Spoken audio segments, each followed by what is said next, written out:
연방 총선이 한 달 앞으로 다가온 가운데 이번 총선에서도 한인 하원 의원이 탄생할 수 있을까 한인 유권자들의 관심이 집중되고 있습니다. 지난 2019년 총선에서는 역대 최다였던 6명의 한인 후보가 출사표를 던졌지만 비시주 포트무디 코키틀람 지역구에서 보수당 소속으로 나선 넬리 신 후보만이 유일하게 당선된 바 있습니다. 당시 신 후보는 보니타 자릴로 NDP 후보와 초접전 승부 끝에 전국 338개 지역구 중 가장 적은 득표수 차로 당선된 바 있는데 신 후보의 신승은 한인 인구가 밀집한 코키틀람 포트무디 지역구에서 한인 유권자의 몰표를 받았기 때문이라는 평가였습니다. 교사 겸 음악가 출신의 신 후보는 이번 총선에서도 코키틀람 시 의원이기도 한 자릴로 NDP 후보와 박빙의 승부가 예상되며 자유당에서는 학부모 자문위원회 위원을 역임한 윌 데이비스 후보가 나섭니다.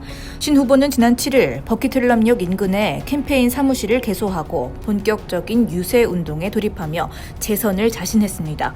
서울시의회 홍보대사와 비시주 다문화위원 등을 역임하며 한인 사회에도 잘 알려진 장민우 후보는 NDP 소속으로 랭리 엘더그로브 지역구에 출마합니다. 랭리 엘더그로브 지역은 전통적으로 보수당이 강세를 보이는 곳입니다. 그러나 지난해 비시주 총선에서 비시 NDP 소속 후보가 두 곳의 랭리 지역구에서 모두 승리를 따내는 등 변화가 일어나고 있는 만큼 장 후보도 충분히 승산이 있다는 평가를 받고 있습니다. 장 후보는 지난 주말 랭리 지역 한인마트를 방문해 한인 유권자들과 만나고 즈그미싱 NDP 대표와 회동을 갖는 등 본격적인 유세 활동에 나섰습니다. 장 후보는 재선을 노리는 보수당 타이코벤 포프타 후보 그리고 랭리 타운십 시의원인 킴 릭터 자유당 후보와 경쟁을 펼칠 예정입니다. 또한 온타리오에서는 지난 총선에서 아쉽게 패했던 이기석 후보가 윌로우데일 지역구에서 해롤드 김 후보가 뉴마켓 오로라 지역구에서 각각 보수당 대표로 나설 예정입니다. 다음 뉴스입니다. 캐나다 정부가 탈레반이 장악한 아프가니스탄에서 탈출을 감행한 난민 2만여 명을 추가로 수용할 계획입니다. 마르코 멘디치노移民부 장관은 지난주 정부의 특별 난민 정책 프로그램에 따라 아프가니스탄에서 캐나다군의 핵심적 지원을 제공한 현지 난민들을 대상으로 캐나다 정착을 허용할 것이라고 밝혔습니다. 캐나다 정부는 앞서 지난 2001년부터 올해 6월까지 캐나다 주둔군을 도운 통역사와 가족 등 총 2만 3천 명의 아프간 현지인들을 환영해왔습니다. 정부는 앞으로 여성과 인권 옹호자, 언론인과 종교인, 성소수자 등 취약 집단에 초점을 맞춰 아프간 난민들을 새롭게 수용한다는 방침입니다. 정부에 따르면 난민 신분으로 캐나다에 새롭게 수용되는 2만 명에는 탈레반의 공격을 피해 이미 아프가니스탄을 떠나 다른 나라로 도피한 난민들이 포함될 예정입니다. 16일 저스틴 트루도 총리는 퀘벡주 롱게일의 한 유세장에서 현재까지 아프간 난민 807명이 캐나다 외교관 34명을 포함한 캐나다 국군 요원들과 함께 대피에 성공했다고 발표했습니다. 이 중 500명 이상은 이미 캐나다에 도착한 것으로 알려졌습니다. 또한 트루도는 이날 국제외교관 2명과 미 유럽연합군인 나토군 5명도 함께 대피시켰으며 아프간인 2만 명을 가능한 한 빨리 재정착시키는 것이 목표라고 덧붙였습니다. 한편 정부에 따르면 현재 많은 캐나다 특수부대원들이 여전히 카불 공항의 안전을 확보하기 위해 미군과 함께 현지에 주둔 중인 것으로 전해졌습니다.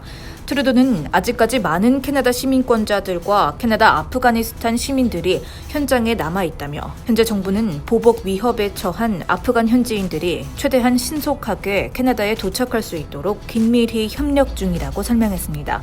트루도 총리는 마비 상태의 카불 공항이 정상화되기 시작하면 더 많은 아프간인들을 대피시키기 위해 정부 특별기를 투입할 것이라고 전했습니다. 다음 소식입니다. 밴쿠버 화이트캡스 축구단 소속 유망주가 흉기에 찔려 중상을 당해 경찰이 수사에 착수했습니다. 15일 화이트캡스는 성명을 통해 구단 소속 아카데미 소속 선수 3명이 인종 혐오로 추정되는 폭력을 당해 1명이 중상을 입고 병원에서 치료를 받고 있다고 밝혔습니다. 구단 측은 우리는 모든 형식의 인종차별과 혐오를 강력히 규탄한다며 피해를 입은 선수들을 돕기 위해 지원을 아끼지 않겠다고 덧붙였습니다. 버나비 RCMP도 15일 해당 사건 내용에 대해 확인하며 사건은 지난 14일 밤 11시 40분쯤 버나비 헤이스팅스 스트릿과 켄싱턴 애비뉴 인근에서 발생했다고 밝혔습니다.